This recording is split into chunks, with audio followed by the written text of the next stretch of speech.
薩瓦迪卡，大家好，我係阿米。今日我要講一單震撼東南亞，聽完真係會令人毛骨悚然嘅兇案。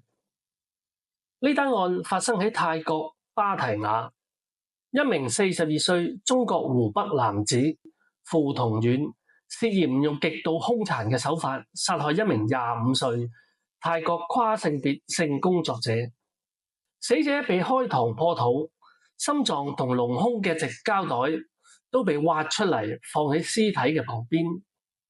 最離奇係死者嘅左肺竟然唔見咗。兇手喺案件發生後仲想潛逃返中國，但最終喺曼谷機場被泰國警方捉到。呢單兇案嘅兇殘程度同背後嘅疑點，實在令人不寒而慄。等我哋而家即刻一齊深入去了解一下個案情先。根據泰國警方同當地媒體嘅報導，案件發生喺2025年4月25日晚上至到26日凌晨，地點係芭提雅一間短期租住嘅公寓。疑兇傅同遠42歲，來自中國湖北，職業係電焊工。今次係佢第3次獨自去泰國旅遊。佢喺芭提雅租咗一間公寓，租期得7日。案發當晚，疑兇透過微信同25歲嘅泰國跨性別性工作者瓦拉隆聯繫上，雙方講好以8000蚊泰銖嘅價錢進行性交易。疑兇喺晚上9點左右透過微信聯絡瓦拉隆，之後應邀去到疑兇嘅租住公寓。點知呢次交易竟然係一場兇殘悲劇嘅開始。凌晨時分，公寓嘅鄰居聽到疑兇嘅房間傳出好激烈嘅爭吵聲同打鬥聲，仲聽到瓦拉隆大聲喊救命，話請你唔好傷害我。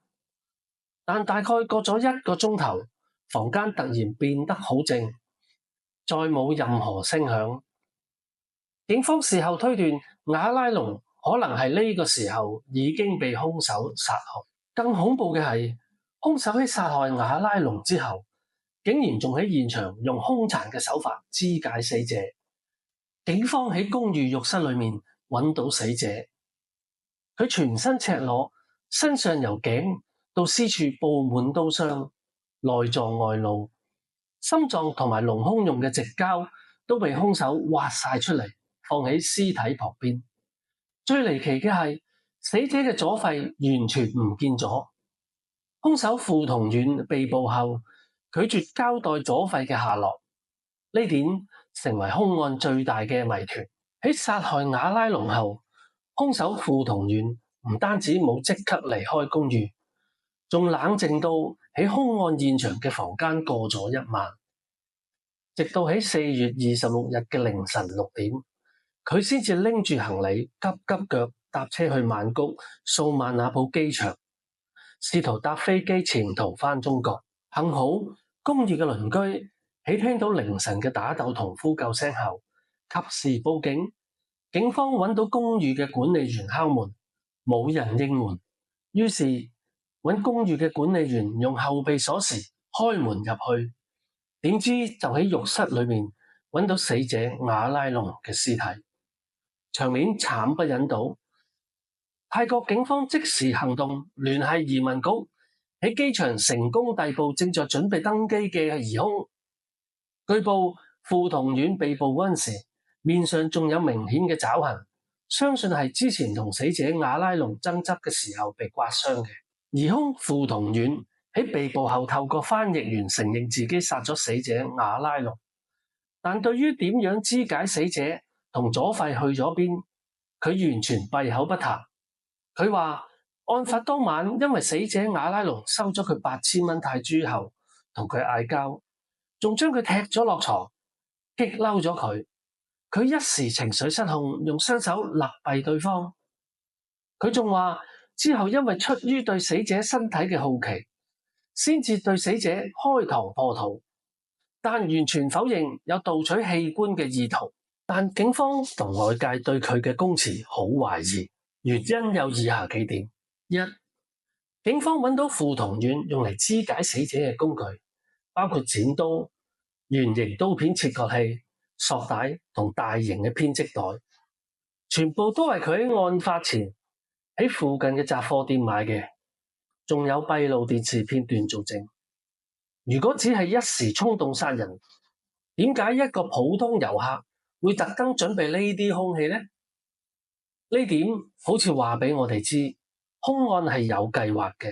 二，喺兇案發生後，兇手傅同遠唔單止冇即刻逃走，仲清潔整個兇案現場，還喺兇案現場過咗一晚。第二朝，仲有條理咁收拾行李離開公寓。呢種冷靜嘅行為，完全唔似一個普通人喺情緒失控、錯手殺人後有嘅反應，顯示佢嘅心理質素好強，令人懷疑佢係有心犯案。三，喺芭提雅，自由性工作者嘅收費一般都低於8000泰銖，而兇手用咁高嘅價錢同死者交易，令人不禁懷疑佢係用高價做有利，引誘受害者去佢嘅公寓。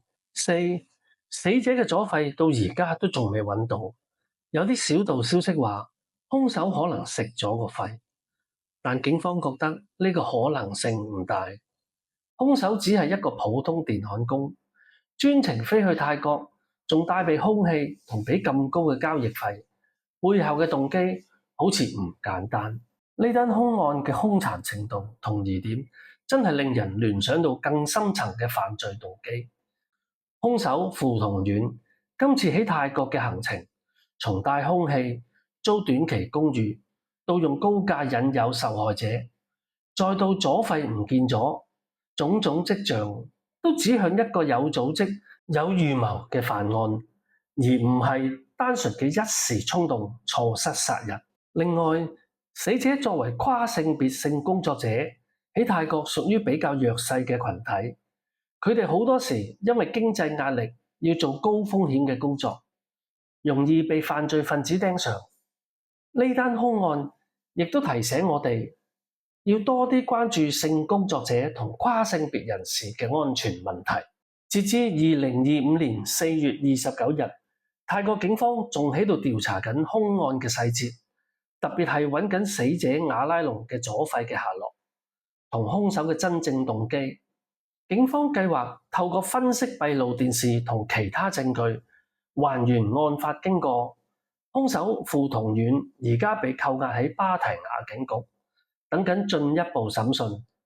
外界預計，隨着調查深入，可能會揭露更多令人震驚嘅真相。呢單芭提雅兇案唔單止係一單兇殺案件，仲牽涉到人性嘅黑暗面同複雜嘅犯罪動機。兇手傅同遠嘅兇殘手法同冷靜表現，令人懷疑背後係咪有更大嘅犯罪網絡呢？